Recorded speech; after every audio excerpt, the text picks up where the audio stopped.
S&P 500, Peter, just hit a new all-time high. What is next for the Federal Reserve? They've kept interest rates at 0% essentially for the last 8-9 years. What happens next from here? Well, I think they're going to cut them. You know, they raised interest rates in December of last year. And before they did that, I said that if the Fed did raise interest rates, it would be the only time they did it. And that the next thing they would do would cut them. And I still stand by that forecast. In fact, I think the whole tightening cycle is over. And we have a new easing cycle because the Fed is already backtracking. They're softening their rhetoric about when they're going to raise rates again. But I think it's not going to be too much longer before they have to go back to zero. They might even go below zero. They'll go negative. And I wanted to ask you that. Do you think that's a possibility? Yeah. I mean, look, do it in Japan. They do it in Europe. And I think they're going to go back to quantitative easing. And now they're talking about skipping the QE and go right to the helicopters. Because none of this has worked, right? The economy is in much worse shape today than it was before this Fed started trying to fix it. Because the problems were created by the Fed. The problems were created by monetary policy being too loose. Rates were too low when they were at 1%. That's what inflated the housing bubble. But by keeping them at zero for 7 years, the damage the Fed has done to the economy this time is much greater than what was done prior. So I think we're headed for a much worse economic crisis than what we went through in 2008. So how bad does this get? Because I just recently saw you on Fast Money. Yeah. And basically they're kind of just completely disagreeing with you. Now I personally side with this is going to be a mess, right? This is going to be a train wreck. How can they artificially stimulate for 8-9 years, post the worst financial crash we've ever seen in the history of the world? What are the consequences? I know you can't predict the future, but what is the average American looking at? Is there going to be a dollar collapse? Well, there's going to be. Well, yeah, that's the end game. I mean, the dollar is going to have to collapse because the Federal Reserve is not going to allow the bubbles to deflate. They tried to raise interest rates last year, and the stock market tanked. We had the worst beginning of a year in history. And then they backtracked because they didn't want to let the air out of the bubble. They don't want real estate prices to crash. They don't want the bond prices to crash. You know, the government can't afford higher interest rates because the debt is so large. But everybody has so much debt in the United States. The only thing keeping them afloat is the low rate of interest. But everybody still believes that the Fed could raise rates eventually.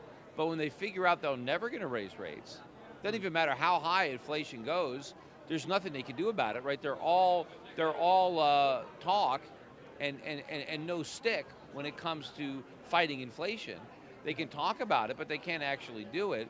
When the world perceives the predicament that the Fed is in, then the dollar is going to fall through the floor.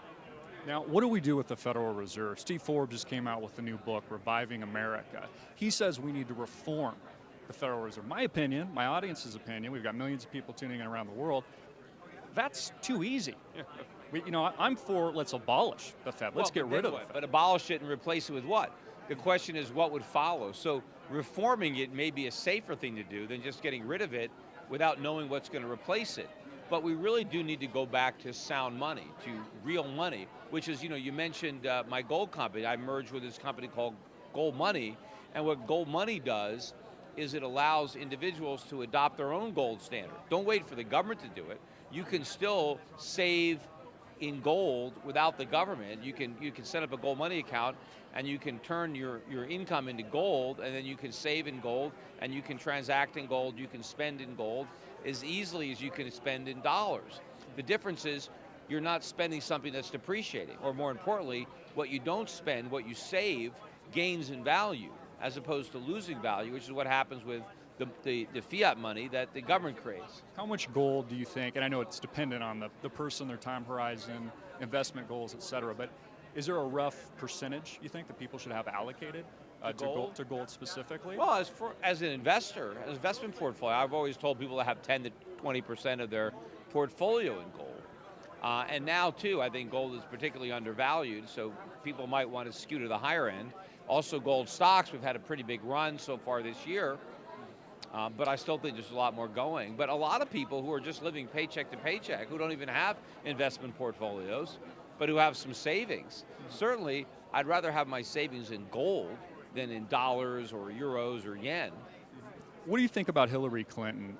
Comey, the director of the FBI, basically just kind of, let me be frank, bent over to the establishment and establishment politics, decides not to prosecute, not to press charges. The media barely talks about it.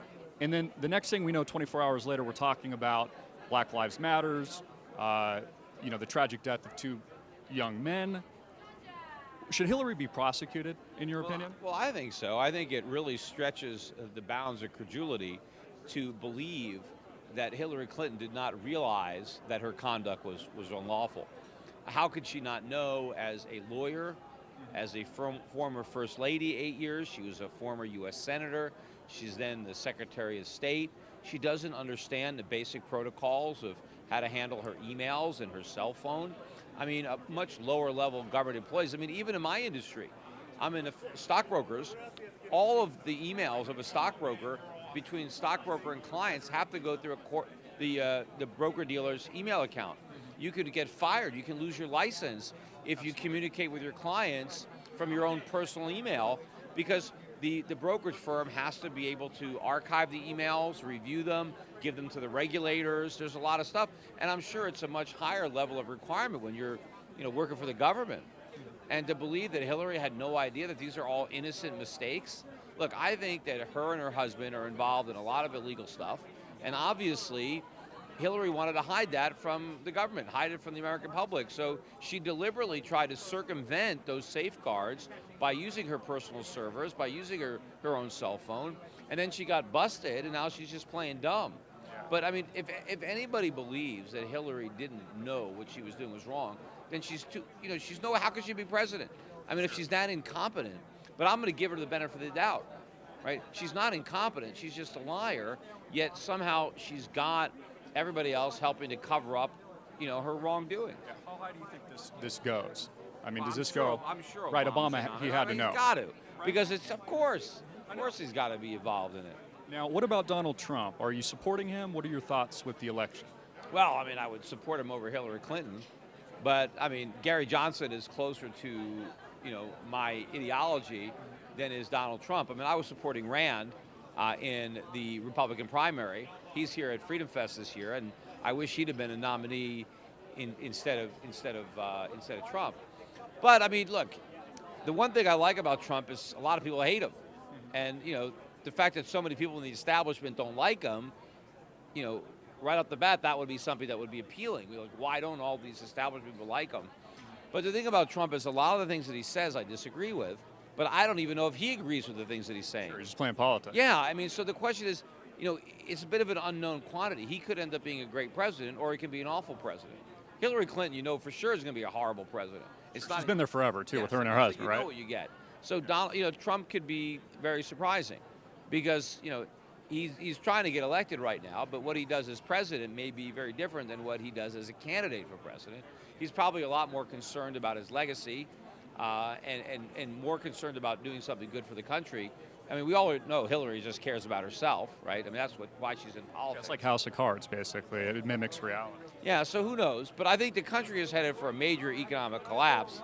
Doesn't matter who wins the White House. I mean, we've got to basically pay for the sins of the past. The question is, how are we going to restructure the economy to prepare for the future? Are we going to, understand the root cause of the collapse? Are we going to dismantle all this government?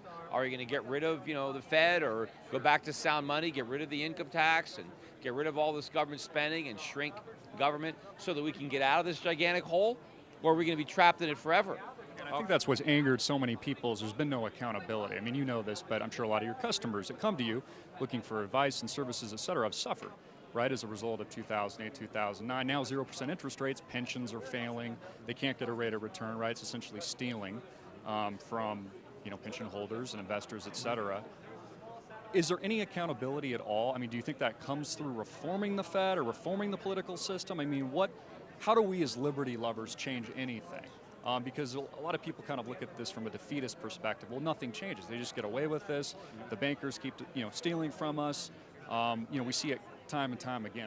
What are your thoughts on that? How do we really change things and reform Washington, D.C.? Well, again, I mean, after we have this monetary collapse and maybe a sovereign debt crisis, Trump hinted on it for a while when he talked about restructuring the debt, which is a polite way of saying default, which is ultimately what needs to happen. But if we don't do that and we just have runaway inflation, we're going to have a crisis, and that could be the catalyst for some real soul searching and some real change. The question is, in which direction are we going to go? When we're at a fork in the road, we can go back to freedom and limited government, or we can go, complete the road to serfdom. Because a lot of people are going to want to blame capitalism, just like they wanted to blame capitalism for the financial crisis of '08. But capitalism was not the problem. Capitalism is the solution.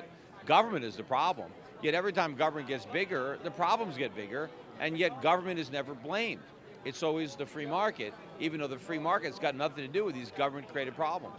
Now, a timeline, we're in this business cycle, 8-9 years. How much longer can we keep hitting new all-time highs? Is it an inflationary collapse? Like what? I'm just trying to figure out what specifically the happened. stock market's not making new highs in terms of gold. I mean, maybe the Dow is at a marginal new high in terms of dollars, but the stock market, the high for the stock market in gold was in 2000.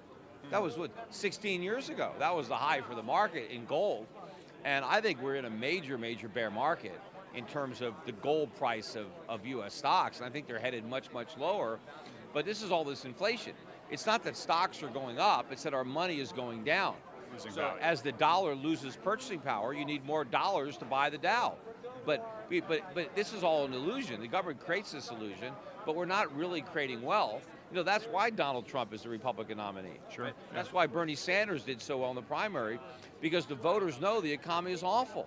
They don't buy what the politicians are selling about this recovery. They understand that their lives are getting worse, not better. I mean, this is the only recovery that was worse than the recession. I mean, than the recession that we're supposedly recovering from. Most people did worse in the recovery than they did in the recession. Yeah, they just don't understand it, really, basically. Well, no, they understand it. That's why they're going to vote for Trump, right? Because they know that they're worse off than they were 4 years ago or 8 years ago. And so most Democratic voters know that they're worse off. That's why so many voted for Sanders. Now, there's a new viral game right now called Pokemon Go. Are you playing it? Do you know what it is? No, I've heard of it. I have no idea how to play it, and nor have I ever played it. But I wish I had bought some Nintendo stock a week Me ago. too. Because I had this thing came out of left field. I had no idea. Yeah, we were even driving on the freeway, and it said, "Don't play the game and drive." That's kind of interesting. That's kind of a. Hope not. People aren't playing video games while they're driving. Yeah. Thank you so much for your time, Peter. How can our viewers find you again? Well, they can find me all over the internet. They can certainly go to my YouTube channel, Peter Schiff, at Schiff Report. They can go to schiffradio.com, listen to my podcasts, my video, and my brokerage company is Europac.com, EUROPAC.com. If you want me to invest your money for you, manage your money, and if you need to buy some gold, schiffgold.com is my gold company. All right, Peter. Thank you so much. Really appreciate what you do.